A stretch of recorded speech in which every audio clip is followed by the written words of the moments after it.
ප්‍රියශීලී විදිහට කතා කරන්න පුළුවන් වෙන්නේ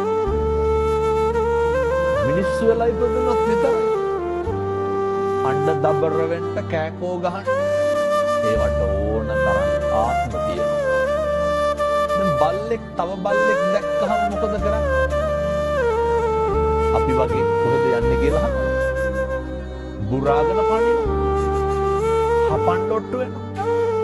මට කියන්න සත්ව ලෝකයේ තුල සතෙක් තවත් සතෙකුට බය නැතුව ඉන්නේ මොන සතාද? හැම සතෙක්ම ඉන්නේ තවත් සතෙකුට බය.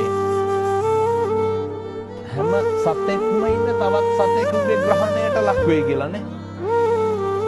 පැහැදිලිද මම මේ කියන එක මනුෂ්‍යාත්ම භාවයේ තියෙන වටිනාකම?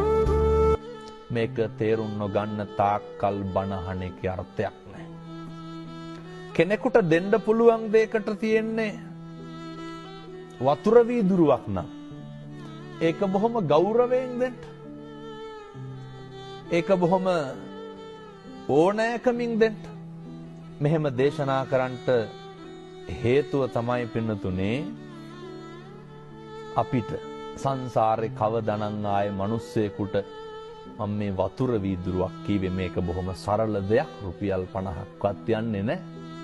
කවදානම් ආයේ කෙනෙකුට වතුර ටිකක් දෙන්න. සමහරු කියනවා නේද ඔය වතුර ටිකක්වත් දෙන්නේ නැහැ වුන්ට කියලා. කොහොමද මිනිස්සු එහෙම කියන්නේ? ඒ වැරදි අඩුපාඩු වෙන එක ඒ මිනිස්සුන්ගේ වැඩක්.